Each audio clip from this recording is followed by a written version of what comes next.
আপনারা জানেন তো সামনে যখন নির্বাচন তখন একটা শব্দ বারবার করে ঘুরে ফিরে আসছে, ঘুষপেটিয়া, অনুপ্রবেশ। তবে ভোটের বঙ্গে আরও একটা শব্দকে কেন্দ্র করে এই মুহূর্তে বিতর্ক তুলবে, সেটা হচ্ছে দেশদ্রোহ। দিলীপ ঘোষ বলছেন যাদের নাম ডিলিট হয়েছে, যারা এই মুহূর্তে ডিলিটেড, তারা হচ্ছে দেশদ্রোহী। খড়গপুরে যখন তিনি প্রচারে যান, সেই প্রচারে বেরিয়ে দিলীপ ঘোষের এই মন্তব্যকে কেন্দ্র করে কিন্তু তুমুল আলোড়নের সৃষ্টি হয়েছে। তৃণমূল কংগ্রেস বলছে দিলীপ ঘোষের বিরুদ্ধে ব্যবস্থা নেওয়া হোক, এই দাবি করা হচ্ছে। আর রাজনৈতিক মহল কি বলছে বলুন তো? এই যে হিন্দুত্বের একটা ন্যারেটিভ তৈরি হয়েছে না, এই হিন্দুত্বের ন্যারেটিভে আসলে ঘাসফুল শিবির কোথাও গিয়ে একটা হিন্দুত্বের ভোটে থাবা বসাতে চাইছে।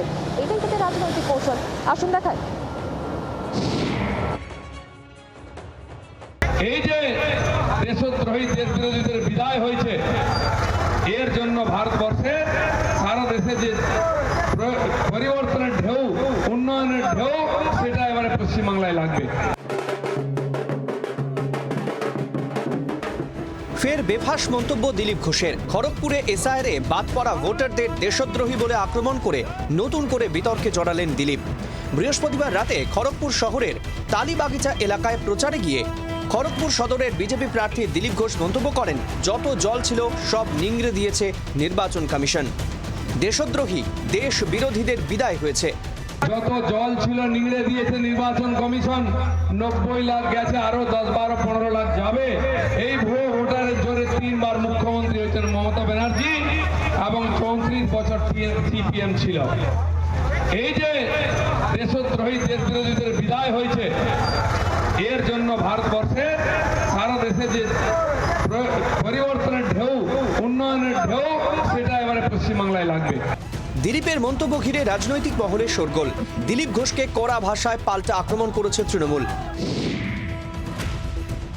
যাদের নাম বাদ হয়েছে তাদের তরফ থেকে একটা মানহানি কেস করা উচিত।